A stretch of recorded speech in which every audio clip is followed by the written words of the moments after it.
Hi everybody, this is the daily agenda for Wednesday, August 24th.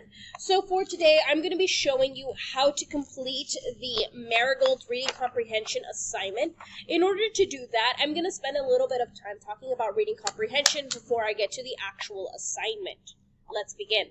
So, today we covered reading comprehension. I had you guys actually take notes on this in class.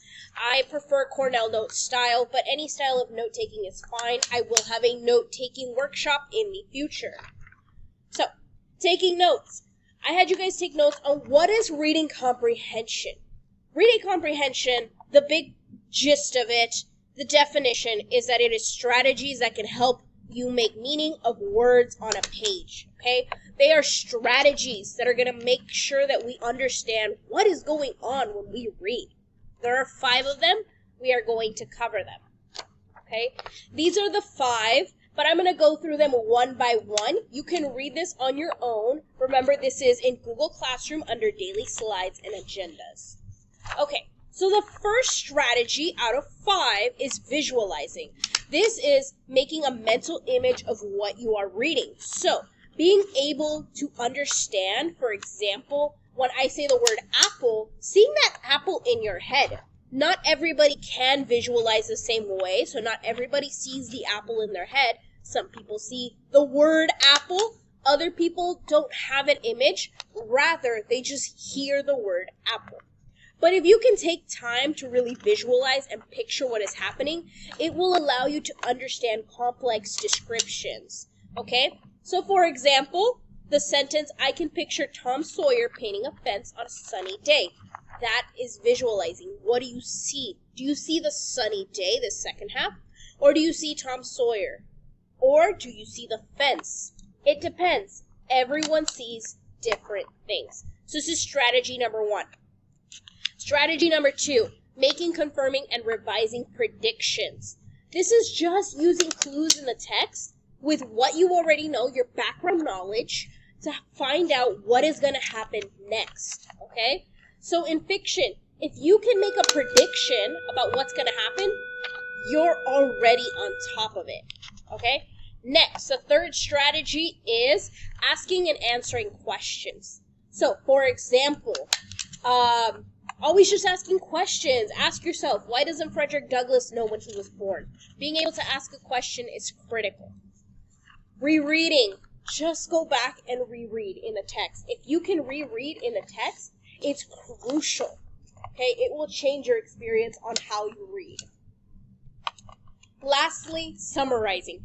Give yourself the ability to actually summarize what is going on in a story. Okay? Keep track of those key ideas and details.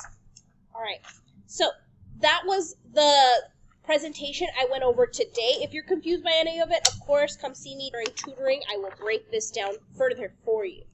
Now, for Marigolds, there's an assignment in Google Classroom. I'm going to go ahead and pull that up so you guys can see it. That's my 6th period. I'm going to get my 3rd period up. You're going to scroll down to August, reading comprehension and literary devices. Okay? Reading comprehension. That's what we just did. You're going to see, here are the 5 that I just went over. I'm going to have you guys actually, on this sheet of paper, write down how do you practice these strategies. I'm having you guys actually read this on your own and then write down what you see. So, for example, the title of this story is Marigolds. I want you to actually make a prediction. What do you think marigolds are? If we go to Google, you will notice that marigolds are these types of flowers, okay? If you grew up in a Hispanic household or a Latino household, you will know that these flowers actually mean something. What do you think it means? So I think it is titled Marigolds because, and then you keep going, okay? Then below that, you're going to write your summary, okay? After you finish reading, what is your summary? I asked you to also ask and answer questions. So write down at the top or on the side, what is a question you have while you're reading this, okay? So you're going to go through and try to find each of these. There are 7 of them. The only ones that I am leaving you guys alone to try and do are illusion and imagery. Okay? Try these the best that you can. Imagery is the 5 senses. So, sensing, that's your sense of smell, hearing, taste, touch. Okay? Those 5 senses where you can see. Try to find every time there are imageries, things that you can taste, touch, smell, or see.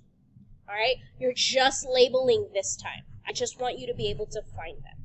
Okay? That is all you are doing for tonight. As always, if you have any questions, please feel free to find me. And that's all. I'll see you guys in class. Bye.